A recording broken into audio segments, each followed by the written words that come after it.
The engine is starting up. For launch. GC, go. Guidance, go. Fido, go. Prop, go. GNC, go.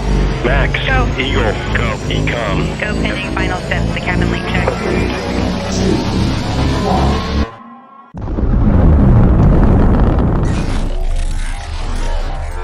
Is there anyone here that would like to communicate with us? Can you give us a sign?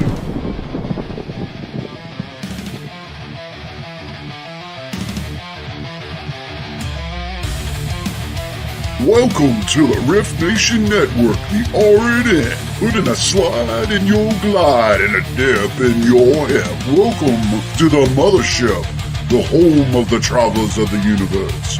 With shows throughout the week, you can find us at Instagram, Twitch, Facebook, YouTube, Spotify, and more.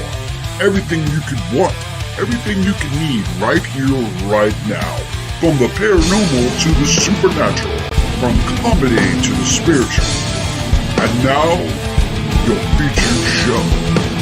Shall we begin?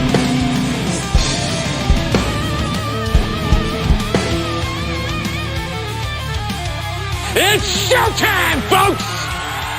Podcast may contain material that some listeners may find sensitive, offensive, or disturbing. We strive to create respectful and informative content, but topics discussed may include mature themes such as violence, explicit language, or controversial subjects, triggering content including discussions related to mental health, trauma, or other sensitive issues, explicit language. Occasionally, our guests or hosts may use strong language. While we aim to handle these topics with care and empathy, we encourage listeners to exercise discretion. If you find any content distressing, consider skipping or seeking support. Remember that this podcast is not a substitute for professional advice. If you need assistance, please consult a qualified expert.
Creepy little weirdos out there, how you doing? Welcome back to the Horror History and Haunting Podcast. I'm your host, Christina Spencer.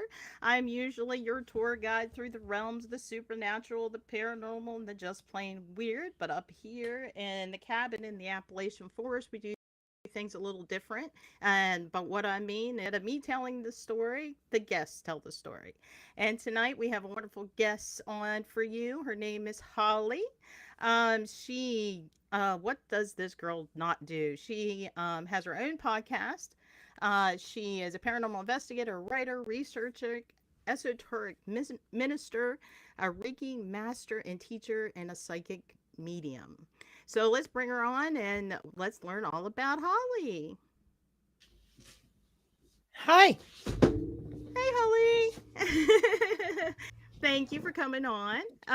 Thank you The so first much for thing that having jumped me. out at me, you're welcome, is can you, for a lot of people out there not familiar with the other ways of healing out there, do you mind explaining what esoteric and Reiki master means? Well, esoteric basically is something that's outside the norms of, or hidden mysteries. Every religion, whether it's Christianity, Judaism, Hinduism, they all have the esoteric paths. And it's basically the hidden knowledge. Some people will say like Kabbalah is part of the esoteric movement. I am actually an interfaith esoteric minister. So for me, I've studied multiple faiths and kind of try to bring them all together to incorporate something, that can, resonate for everyone. And, when it comes to Reiki is just energy. It's the energy that's coming from source, creator, whatever your higher power, higher belief system is through you. A lot of people say Jesus, for example, when he was laying hands on people and healing them, was actually performing a form of Reiki.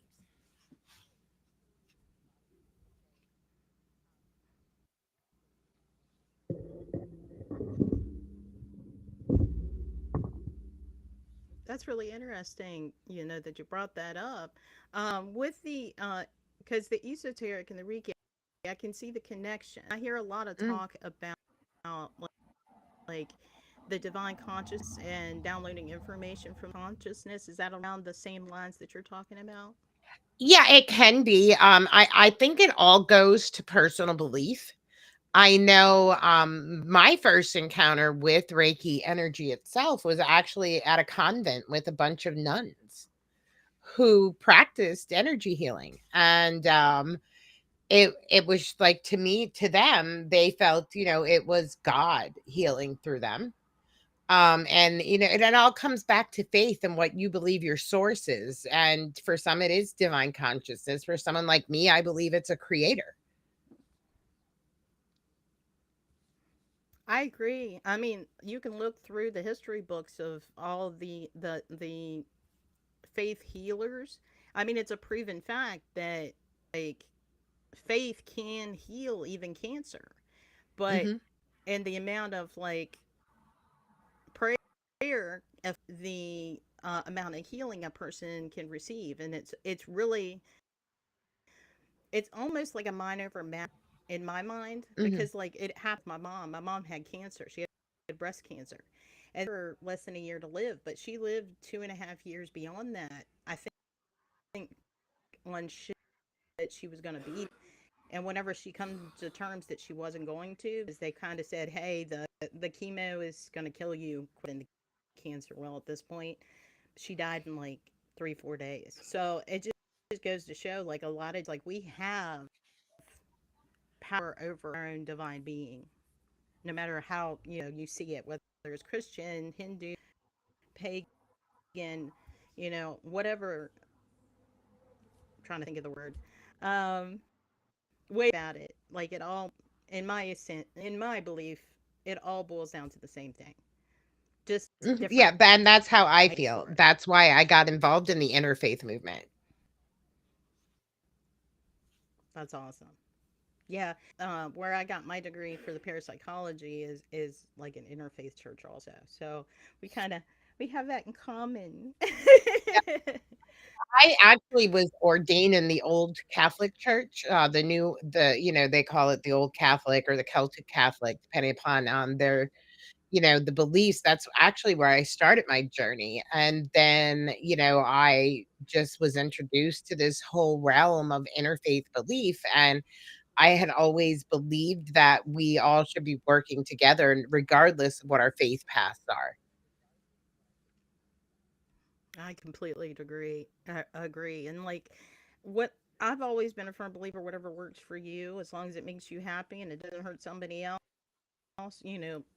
boy, you go to it. You know what I mean? Right. So like there's always for somebody to it when just gaining faith within themselves. Sometimes, yourself can be your own temple, depending on your faith.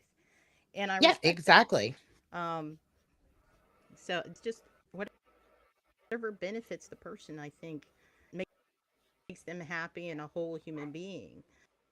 Why I've never been able to it. This is just it's coming from me, but connect with like Christian faith because I saw so much hypocrisy in it, Yep. and And I hear that a lot from um, people. There is like, a lot of that. So I can totally understand that. mhm. And when you start to try to change a person's being to fit a certain mold, when I get icky, and I'm like, no, because that's not helping that person better themselves. You're just trying to mold them want or gain Exactly. or the church's gain. Yep. And I'm just like, no, peace. Bye, guys. Good luck to you. Good. But, everybody comes to their own, like, path differently. And I'm still looking for found the right one for me. I've done different avenues, but I'm always open minded. I think that's why I got into this realm, the universe, Oh, as it might be. exactly. I think it took me a long time to find out where I felt I fit it best. And sometimes I still don't know. And I said, that's okay because it's it's growth. And as long as we're growing and learning, that's all that matters. Exactly.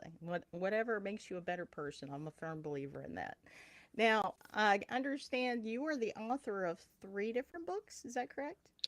Actually, I have more than that now. Um, Are they all out and I, published? I can only yeah, find 3 on Amazon, so.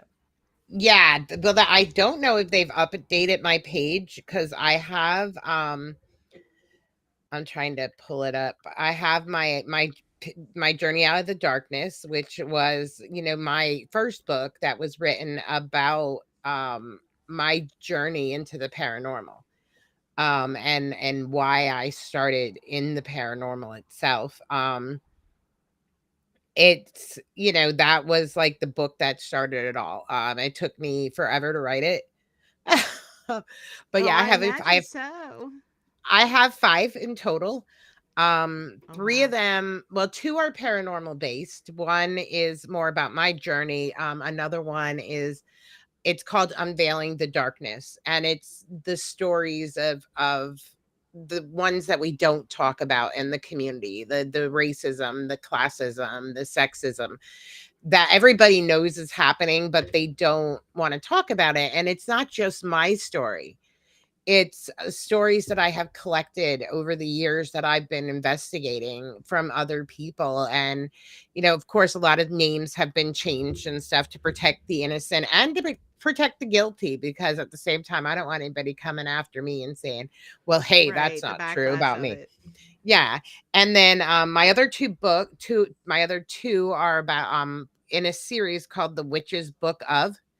And my first one was The Witch's Book of Things, which was like a beginner's grimoire or planner for newer witches, because when witch talk was getting in its heyday during COVID, there was so much misinformation being shared out there.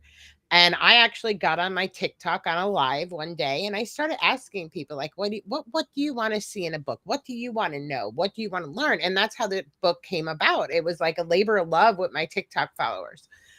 And then the second book in that series that I released this year is The Witch's Book of Herbs. And it's A to Z guide, not only of magical herbs, but medicinal herbs. And it's like I think a lot of people have said it's the first time someone's actually taken both aspects and put them into one book. Because before you would have to go to one Mhm. area to find magical uses, another area to find medicinal. And then it gets into a little bit about like creating tinctures and just, basic things when it comes to that herbalism stuff. And my big labor of love, it's like a very small book, but it was, my it it was truly a labor of love. It's my book that's parenting kids with special needs and psychic gifts. Um that was, oh my goodness, it took me, I think, 12 years to write it, because, and it's only, like I said, it's like 100 pages. But Right. it was the story not only of myself, but my children. I have 2 kids with autism, but all 3 of my kids have shown gifts. So that book was kind of a guide for parents like me who didn't know how to help their kids. And it's ways to encourage and support them and not make them feel like I felt as a child. Yeah, I can understand, like, that would be a labor of love, because, like, with me, um, I wouldn't say I would say I was sensitive, I guess, the best way to put it. Oh, hi, Michelle, so I don't forget.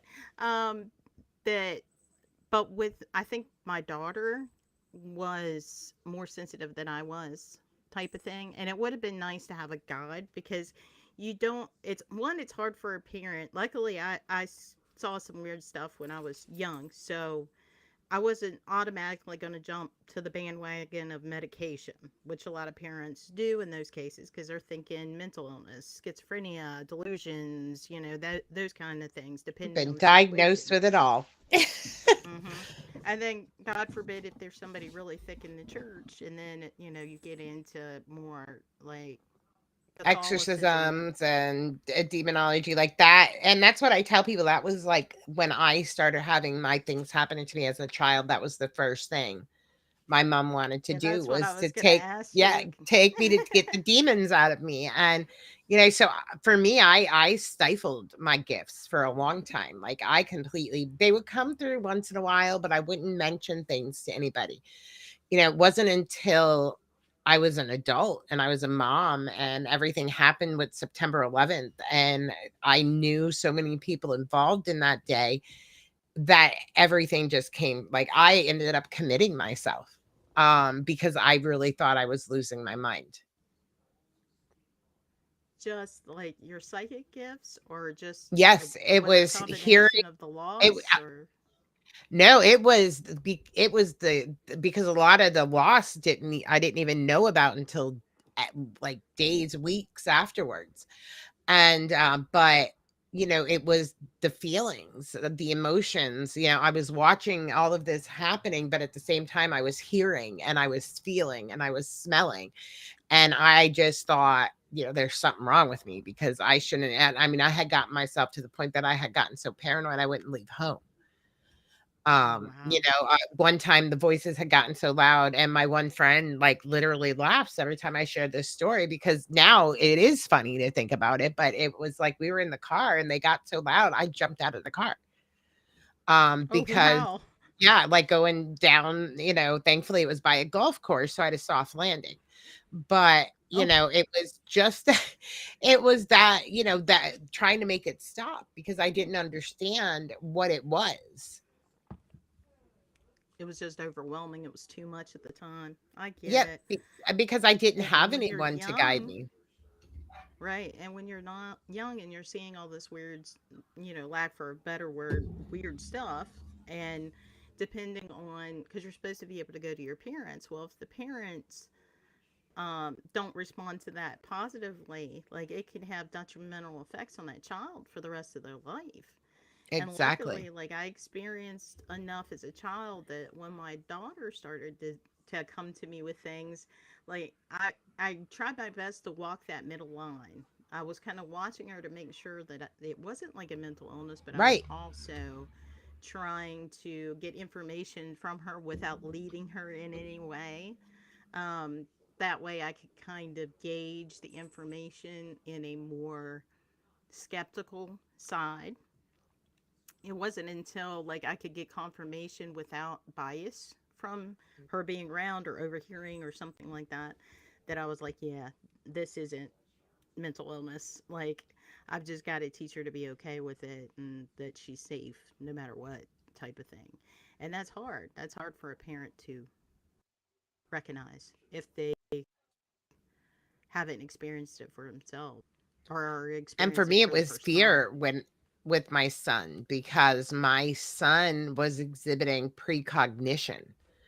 Um, which was something I had no experience with at the time. Like, he had actually told us about my husband's uncle who was, and he said, and Uncle Elmer's gonna die. And my husband's like, he's the healthiest guy. And he described it to a T. And, it was like 7, 8 months later when this happened, and we sat back and looked, and we were like, wow, like he perfectly described this scene. And he was a little boy. Yeah, which is right. It's like, how do you even know what these things are, or how to describe them in such a way that we understand? It's like with my Mm-hmm. daughter, one of the people that um, it was kind of one of the confirmations for me is she kept talking about this old lady that was in a wheelchair like her daddy that died of a broken heart in our room. And so I finally got the nerve to ask the landlord about it. And I'm like, just tell me, was there an older Yeah. woman in a wheelchair that had a heart attack in our bedroom and died? She's like, how do you know? Was the neighbors gossiping or something? I'm like, okay, never mind. I was just wondering. I wanted to confirm. So then from then on, I kind of took it more seriously as, yeah, she's seeing things and that, you know, our regular perception, but I was still trying to keep her grounded and not be like, oh my God, you're seeing into the, fourth dimension Yeah. and beyond. You know what I mean? I tried to keep it as like, oh, okay, well, you need to tell your friend that they need to go so we can go to bed for the night, Oh, yeah, we had that. The home I live in, before my husband's uncle had purchased it, the family who lived here, their daughter was killed getting off the school bus, and right at the Ooh, bottom of our driveway. And my youngest child would tell us her name and what she looked like and all of this stuff. And like, I literally had to go over and ask my neighbor because she would tell me this stuff, and I'm like, you shouldn't even have known that. It's something we like, what don't do I do? discuss. Yeah. And then, then she started telling us about this old lady and all these people standing around with candles and praying. And, sure enough, it was another family who had lived here that lost one of their relatives in the house. And I'm just like, yeah, I had to find a way to not scare them because they always knew what I did. I Hmm. never kept my paranormal stuff away from them because I wanted them to not have a fear of the unknown. When I Exactly. sometimes think I gave them too much of no fear because they're always like, trying things that they shouldn't. But, you know, like I'm telling you, like, I'm always like, no, don't do that. Don't, you're asking for trouble. So, but yeah, it was trying to find the things that I could do to help them. That was what led me to write the book for other parents, so they didn't have to struggle like I did. Right. Exactly. Because it's scary. Like, you just don't know what to do or where to turn to. And it's not like you can log on, find, online and find support groups. Now you probably could, but, We're getting 5, 10 there. years ago, like, Well, that and wasn't the I'm internet going as yet. back. My son's going to be 26 years old. No, he just turned 26. On the 26th of September. So, like, this is going back 20 years ago. And there was stuff that just wasn't discussed back then. Right. It was either when back in the day, especially, and I don't know what generation you're from, but I'm a Gen Xer. And Me too. Gen X's philosophy was like, if you saw something, well, and also because I was raised in West Virginia, you saw something, no, if you heard something, no, you Yeah. didn't. No, you didn't. Whatever it was, it's not worth crying about. Suck it up, dumpling. You Yep. know. I was So raised. I always tell people I was raised in the valley of Appalachia. I was in Northeast PA, and that's, like, I guess they call it, when you look at the map of Appalachia, it's the valley. And so I tell everybody I'm a valley girl, just not the kind you think of. Valley And girl. yeah, look, yeah, just not the kind you think of. And like, and I am half indigenous. So, we're always told those things. You didn't hear it, you didn't see it, don't give it a name, don't call it, you know. And Don't whistle. it's don't whistle at night. you know, and You know them rules that yeah, those old timers were all uh, about them, and like w- they never really like I knew part of it was like a manipulation tactic was close and not yep, to wander off and get into trouble and that kind of thing.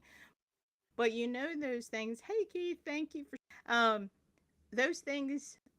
Come from a source, and a lot of those sources exactly. come from the old Native American legends. The how can I say it? The The flesh Windy Boy. pedestrians and Yes, the yeah, flesh and the pedestrians and Wendigos the and the Windy window. Boys.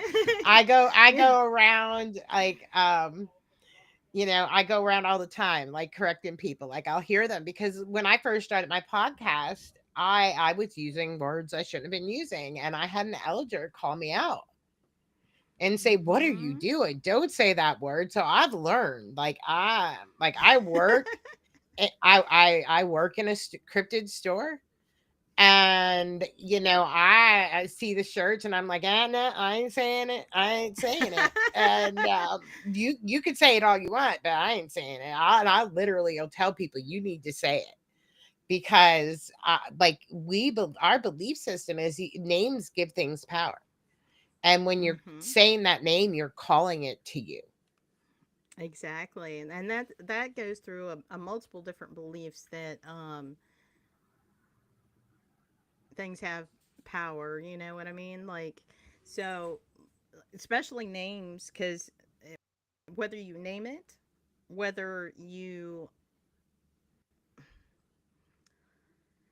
how can I put it? Put a persona on it. Like Yep. if people uh had something like all they heard was this, and all they were seeing little girl with blonde curls, you're giving something necessarily a corporeal form that it wouldn't naturally Right. have otherwise. And I'm a firm believer in matter. I could give you this rock, for example. Where's my rock? One of my rocks. I could give you get enough people to believe this rock has magical powers, and and if you're in possession of this rock, it will grant you a wish. This rock will gain energy. Now, what happens Mm-hmm. with that energy is up to basically how the person uses energy. So it could be positive or negative. It could turn into a supernatural occurrence, or it could turn into like a manifestation. Like because people don't understand energy and how energy works if you're not, Exactly. trained, Thought it forms. can be You very know, dangerous that way. thought form, like when and like the parapsychological side of it, the thought form process becoming reality. And not only that, like you look at the Tibetan philosophy of tulpas, and I believe a lot of these things that we see in the paranormal world are from thought forms. Hmm. And the I more people that agree. believe it, the more power we give it. Like when we were saying about the Wendy boy, you can, like, I have a friend of mine who literally shared with me that if you do research into this, thing up in Canada, there was actually a series of a serial killer that they said had this Wendy boy psychosis. Hmm. And it's so, yeah, it all comes back to thought and giving things power. And I constantly, like, that's why, like, when I investigate, I'll tell people, shh, don't say it. Right, right. Because like to keep the evidence clean and to have that double confirmation, it's better if you go in, especially if you have any type of psychic ability or any type of intuition about the paranormal. The less you know about a Ex- location, the better, the better. because then whatever you say, whatever you feel is unbiased, because the brain automatically will form biases unconsciously, whether you read it, whether somebody says it or whatever. Because like if I tell you in a location that the supernatural entities that are seen are all nuns, but it's actually a shadow person, what are you going to see? A nun. Exactly, because That's that's what what you're most people are expecting to going see. to go to. Yep, that's what they're going to go to Unless you because yeah, your brain's going to automatically go. Then also, like, there is the cases where you would see a person, and then it's like, well, what just happened? Because I'm expecting a nun. So Right. it's there's a dichotomy in the logic. There's always the devil's advocate in every conversation. But I do believe the less that you know, the more it is that you're getting evidence if it confirms a previously told story. So you kind of got a And that's background how I in go. comparison. When I go to locations, I go in blind. Even though I'm a researcher at heart, if I'm going in not acting as a researcher, I go in blind. And I have, you know, I don't know, I'm like a thermometer, I guess, because I can gauge locations. Like I have felt myself burning in a building that was put on top of a building that burnt down. It's at historic Palmyra up in New York. The building itself was moved from one location to another, but the foundation that this building was put on was literally a house that had burnt down. And I Oh wow. experienced all of that fire and burning, and I had to walk out of the building, and then someone said, by any chance are you on fire? And I'm like, what are you talking about? How did you know? And they were like, well, because like right after you walked out, the lady that was given the tour to the place had told us about, showed us the burnt embers from the original foundation of the house where it was burnt down. Oh And I'm wow. like, And you oh, weren't in well, any that's location to know that information. no, I So had never even been to this place before. We were like right in the main room. And so for me, it was just like, okay, like, then we'd go upstairs and I start writhing in pain, holding my abdomen, not understanding what's going on. And then to find out like a week before we got there, they had gotten a donation of like a Civil War era abortion kit. oh my gosh. And so I'm like, hey, I said, that's it. I'm done with this place, man. I went into they have this room. It's called the doll room. And I felt at so much peace and so calm in that Oh room. really? That's where I wanted to sit. Yes, I have a thing for dolls. And for some reason, like people get creeped out by them. I don't. Like I love dolls. The creepier the better. Well, I've got two, but they're in the other room. Um, that I want to explore more and see if the stories are true. I've had like a year and I've had nothing. Like when I first got them, there was a little bit of like a K2 spike while they were in the box. As soon as they come out of the box, the only thing that people tell me is when they're around them or if they're holding a specific one out of the two that came together, they'll feel sad, like a death loss almost. Like they just Right. feel really, really sad. So I don't know if that's psychosomatic because it's in like a infant christening gown, Right. or whether it's something that's actually going on there. I But know. I had yeah, someone so I offer have an me one. affinity for that too. Oh, yes. Oh, I really? had someone offer me one on my TikTok, and I tell my husband, he's like, don't you dare bring one of those in here. It's bad enough that like when I met him, I had a collection of like 200 clowns, Oh all my different types of gosh. clown. And I had to give that up to move here with him because he hates It's clowns like new clowns. and gnomes. Oh. No clowns, no gnomes. I do have a gnome though that's up on top of my shelf. It's a coffee gnome, but that's about all I've gotten in. No more clowns. I do have like a couple of porcelain dolls that were gifted to me through the years, but everybody freaks out about them in the house. Yeah, everyone that looks at my girls are just like, oh. Well, and I So also have a yeah. life size, like a Annabelle size Raggedy Ann and Andy dolls. So Gotcha. yeah, Well, see, yeah. those So were all the rage when we were kids. Like, it they wasn't what it were is now. And there's another, like, example of how symbolism can result in, connection to some, that, what did you call it? A thought form? yeah, a thought form Where, or a tulpa. yeah, because, all those people believing in the same thing at the same time, in the same place, especially conventions, you're charging energy up, man. Oh So, man, like I yeah. didn't. I can't even. No, I'm good. I'm I good. was I've in been Maine. And it was I've been okay. Like, around Annabelle with my former team that I was a member of, and I always got weird feelings from her. Juju. Oh yeah, really. Like I hated being in the same room as her. Like honestly, I did. No, really. Well, I And didn't get the so chance to be in the same room with her because just how things went about that weekend. I know But I wanted to because come up to Maine I would love to next go year. in I that room. applied to come up, so hopefully I get Oh, in for as an mankind. author. Yeah, I applied for an author spot, but I'm hoping to have my book. I'm writing a book right now on demystifying spirit boards and talking boards. So I'm hoping to have that done specifically for up there. So if I get accepted, Yeah, I'll push yeah. myself. Snarly Yow told me you purchased one of his boards. Have you been using it during your podcast at all? Yes, look, I have it right here. There it is. There it is. Snarly Yes, Yow, authentic Ouija board. everybody needs one. Everybody needs one, man. Um, I actually, when we were at the Battlefield Bash, I fell in love with it. Yeah. He's got And some beautiful boards, just absolutely stunning. oh yeah, and I mean that is, like he was, but I bought it. He was trying to teach me how to care for it. And I said, it's not going to be used for that. It's going to be used for That what it's way. made for.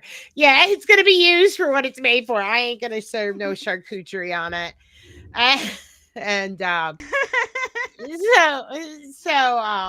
yeah, and I absolutely love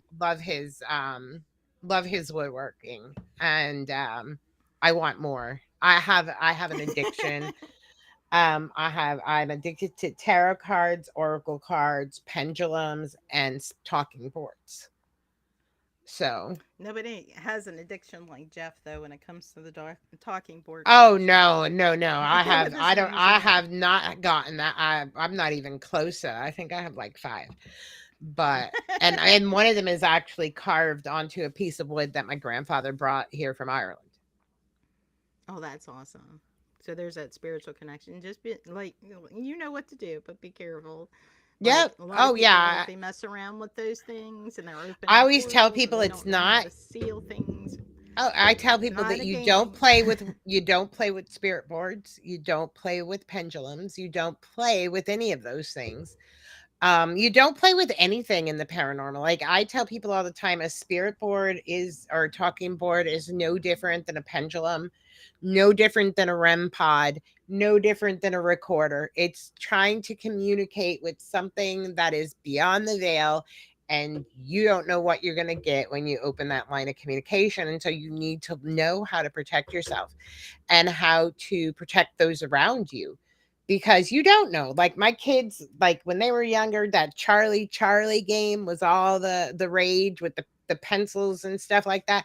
My daughter came Oh, the home. yes, Yeah, yeah, it was like a no. yeah, Yeah, I Charlie they remember called it. that. My daughter came home and she said, "Mom, we were playing this game, Charlie." I'm like, "You was playing what?"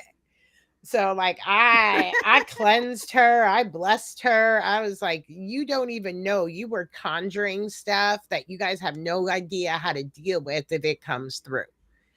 "Oh, it's just a game." I'm like, "None of that is just a game. If you are calling out to speak with something or have something move something, you are dealing with the other side of the veil. And we don't know. We don't have enough evidence to prove what's out there. Let alone what we're communicating with, what if it's thought forms, if it's inhuman, if it's human, if it's things that have been here longer than we have. So The I always psychic tell people, phenomenon, yeah, telekinesis, the fourth dimension, aliens. Is it just energy? Nobody really knows how. no, we We're don't. just getting. I mean, it's like looking a mouse trying to dissect a electronic circuit board. I mean, we don't know what we're playing with, and we touch the wrong wire, we can get hurt. And that's what a lot of Exactly. people don't understand in the paranormal. You're messing with things that you are taking yourself at risk. And if you don't, try to protect yourself, you could bring it home to your family. And a lot Oh of yeah, people that's do. my big thing is protection. That's like one of the first classes I started teaching was about protection for investigators, because I think too many investigators don't, even like especially skeptics, they don't take protection seriously. They don't understand the implications if they don't protect themselves and what can happen. And that's like, that was why that was one of the first classes I ever put together, was protection. And I eventually expanded upon that by adding in a layer of protection for psychics, because that's a totally different realm of protection. And yeah, I always I carry around, like, everybody laughs at me. I got all the bases covered. I have a Benedictine crucifix, which is the Benedictine metal, is the saint of exorcists. That was touched to oil, that was touched to the glove of Padre Pio. I have St. Michael's medals. I have a medicine pouch that my grandmother had made me. I have crystals and bracelets, and I'm covered on all You avenues. aren't messing around with it. Yeah, and I Yeah. run into the issue where a lot of investigators, they're in that hurry to get the evidence that they don't take that beat out before they go in, and self-access, because like that's one thing I tell everybody. How you're feeling is going to invest it, or affect that investigation.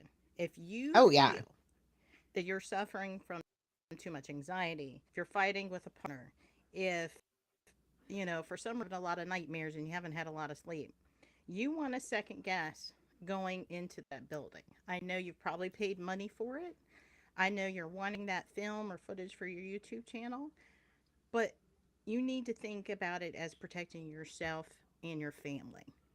And if you are not mentally secure, as how I put it, like sound, Yep. you are leaving kinks in your armor, basically. And you could go into that situation, and it may not be a demonic possession, you know what I mean? But it could be just you bring some of that negativity home with you, and it's a part Right. of you. And And then it's next thing you know, you're lashing out at your energy. wife, or you say the wrong thing to your kid.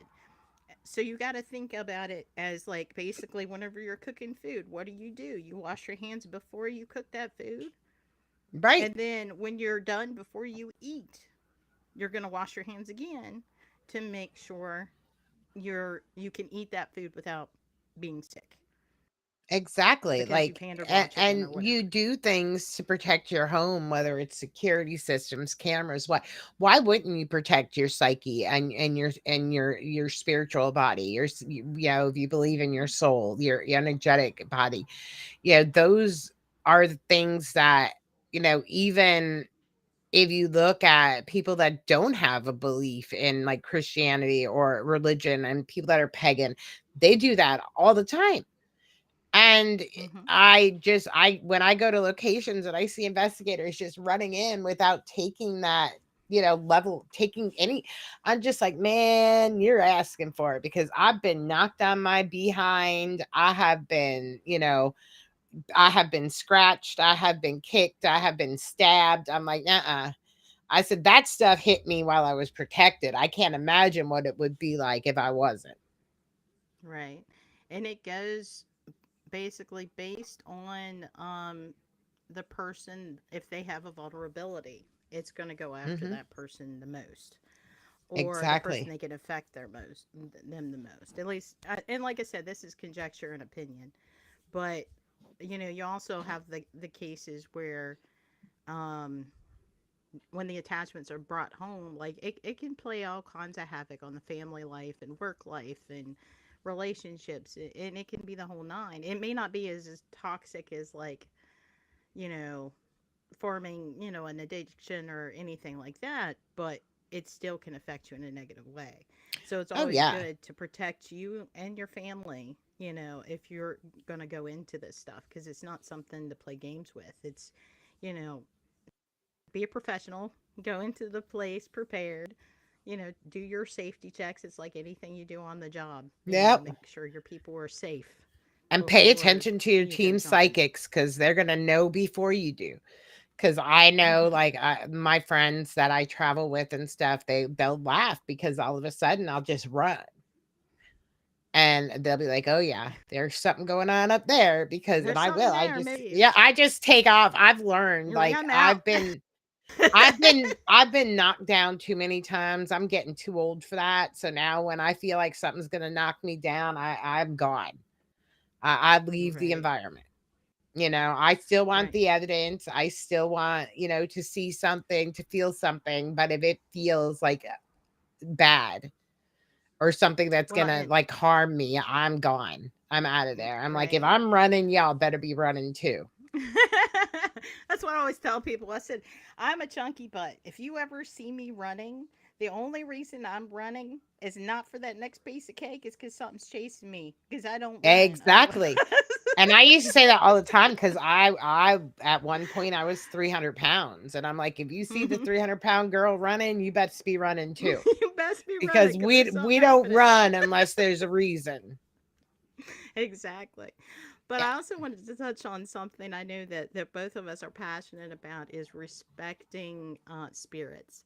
Because there's a Yes. lot of people, especially in the age of antagonization and if it's a human spirit, it was a human spirit in life.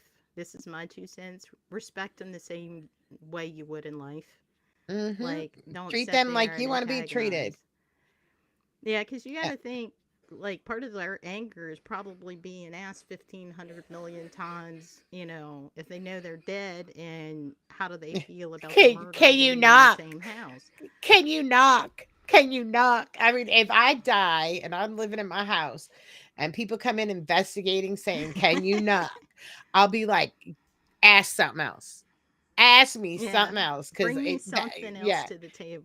give me something else. Do you want me to levitate a glass? I mean, I ain't gonna knock for you. No way. I ain't. Like, I have found the best evidence I've gotten at the locations is when I respect the location and I don't treat it like I'm there to get spirits to perform on command.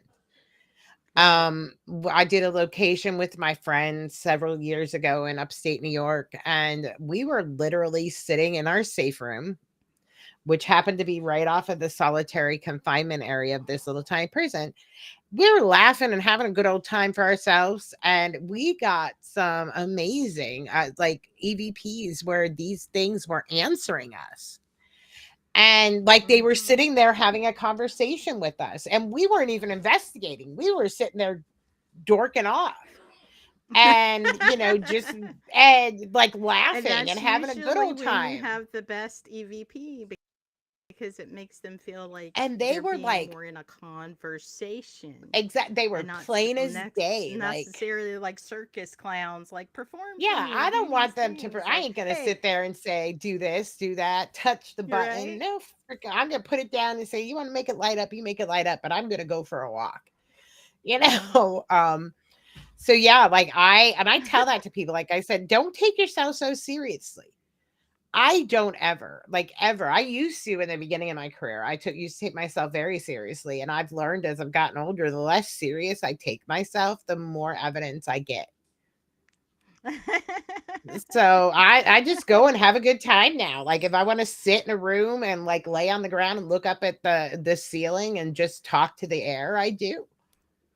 And I Well, there's a also certain, I think sometimes, and it goes along the line of like asking them to perform. If you give them right, something, sometimes it's a little unexpected, like a curveball. They're like, wait a minute, this one isn't exactly like the rest that have come in the 100 times during the October season. She's a right. little quirky. Let's check her out a little more. And you may get the best thing is not to expect a result, but to be happy with the result when it does happen Always. and go with the evidence, like follow the evidence, like listen to what they have to say and try not to get too absorbed that you've heard about a location. You might have a pleasant surprise if his name, if they're saying his name is Mary and he brings you the name Frank. Go with it, like try to figure Because out you who don't Frank know. is. Like Hmm. places like you know, like I remember years ago, I'd met John Sable, who wrote quite a few books about the ghost excavating. And he would say, like, you're peeling back layers. It's like, you know, the onion being peeled. When you're investigating, you're not investigating like you're peeling back each layer, and you may be getting a different era, a different time, a different, you know, everything. And you don't know from generation to generation what type of energy or what things happened at those locations. And that's why for me, you know, I take it in stride. If I can't, if they say, well, that's not, you know, common, and I'll be like, okay, well, let's look it up and see if it could be possible. See if I'm Yeah, right. let's see Yeah, if because it's right. yeah, a lot of people like because they always hear about the one story about, you know, the blue girl in the dress from the 1600s. They have a tendency to look at, you know, the supernatural in that location to be like this big, when they should be Hmm. looking at it as this big. And, you Exactly. know, even in the paranormal community, sometimes we get a little narrow sighted. And we have to remember that part of what makes us great investigators is our open mindedness and our willingness to hear things and hear, you know, what the spirits have to say. Because sometimes, like, the smallest thing could give you the unexpected answer to connect with that Hmm. spirit later on. So, like, always keep yourself open and your eyes open. You never know. You never know. Yeah, So, I agree if with you that. could give a new paranormal investigator one piece of advice before they went into a house, what piece of advice would you give them and why? Make sure you're well protected. Whatever your belief is and whatever you feel, whether it's hugging a tree, picking up a rock, wearing a crucifix, you know, have something that is your own form of protection. Don't let someone tell you what your protection should be, because it is what your belief is and what your path is, and that's the important thing. Absolutely. I would agree with that. And also, take a beat. Like I said, whether it's a moment of silence, so everybody gets a chance to evaluate, you know, your own mental state, give a chance for people that want to pray to pray. If you need to take your shoes off and stick those toes down in the ground, whatever you have to do, you know, to gear up. You know, you gear up with all the physical stuff, your equipment, your gear, but you also have to gear up spiritually. And I'm a firm Exactly. believer in You can find me in the corner hugging a tree. that. I'm Anytime, the like, yep, I'm the epitome of you know, tree hugger. I literally do just go up and grab a tree and hug it. So I'm definitely, you know, one of those wiggles in the toes type of, you know, take my shoes off, stand in the grass, or sit down in the grass before yeah, and after, that's giving grounding myself a moment yourself. type of thing. Yep, that's grounding yourself, and that's why I hug Getting ready. trees. I hug trees because they prepare me. They ground me because I can't physically ground myself like other people can, but the roots of the tree. And so that's why I tell people, like, find out what is your own and what makes you feel safe and protected. And that's, you know, because Hmm. that can't Yeah, steer because you it's all wrong. about, right, because it's all about your mental strength and whatever gives you that mental strength. Hmm. Like it could just be putting, you know, your nonsense in a box for a while and it, you know, imagining that box or that lock or whatever you have to do to prepare. But yeah, I would say that would be the chief thing. And before we close out, because we got like 5 more minutes, but I want to make sure with your books, your 5 books, where can they get them? Holly Faust on Amazon. That's the best place. Or if you come to an event that I happen to be at, I usually bring them with me all the time if I have them in stock. So, but the big And place in is the Amazon. description there should be hopefully the link works. If not, somebody let me know and I'll put it in the comments too. It'll take you to Holly's personal page and you can get more information about her, what she does. And when's the next thing on the book that they could come and see you I am at? actually off for the winter. I do not drive. This Oh. girl does not like the snow. So they can catch me either on my page, TikTok. we are traveling in December, but it's a private investigation at the Samuel Miller Mansion in Columbia, PA. I'm Okay. hoping to get to Elvira, PA in November. Actually, Snarly was saying something about coming with me there. So Yeah. he's up to, he wants to go there because of the bunkers. Ghost Absolutely. yeah, ghost That's towns up are a his huge chain. thing. Well, and ghost towns Right. are my jam. I live between Elvira and Centralia. So they're that's the book that I've been writing for the last year, is all about ghost towns in Pennsylvania, because I have such an obsession with them, to try to Oh, yeah. bust the rumors and share the stories, and just remember the towns. So that's like the big thing that I do. So I'm like, I need to get to Elvira. So I may go live if I go there, but that would be most likely on TikTok. So Yep. Most definitely. So check her out: TikTok, Facebook, Instagram, the gram, Twitch. uh, Twitch. Yeah, I forgot I'm you do a getting little ready bit to of. start streaming on Twitch, because I play Phasmophobia, and I need to start. I was told I need to start streaming again. So Hey, hit me up. Maybe we'll do some. Who wants to see us out there in the Twitch land playing some Phasmophobia together? Because woo don't woo. have anybody to play with. We could Oh my rock god, around my the daughter and I Phasma, give play it the. all day long, man. We play that all day. Like, it's like Blood Moon Challenge now, the Red Moon or whatever it is Oh challenge going on for no! Halloween. And we've already got our first badges that we've earned. So Nice, nice. You'll have to teach me yeah. all the rules and stuff. Because I tried to use the public chats, but every time I tried to use the public chats, everybody was just into the leveling up, and they weren't into Yeah, no, we get having into the fun investigating, and although I die a and lot, talking and just stuff. like in my Well, real life investigating, I'm always getting knocked over, kicked, and so I die a lot. And I run. Like, my daughter will tell me, like, I'll go in, get all the recordings, and I'll run out and hide on the truck. And they call me like I'm done. they My they job's call me done. the truck princess. I'll watch video from the truck. So That's awesome. Well, I yeah. hate to do it. This has been a wonderful podcast. I want to thank you for spending time with me. This hour went by way too quick. It Um, did. we'll have to do something in the future. This was a lot of fun. But like I Definitely. said, check Holly out. She is awesome. She's doing a lot of great things. Buy her books, see Buy her my books. things. Buy my But book. beyond that, Ollie, I just want to thank you. I'm going to put you in the background real quick. All right. Love you. All right, guys, and we come to that part of the show. I just want to thank everybody, as always. You're awesome for hanging out to the end. I love you. I appreciate you. Many blessings to you, and as always, sweet dreams and good night. Bye bye.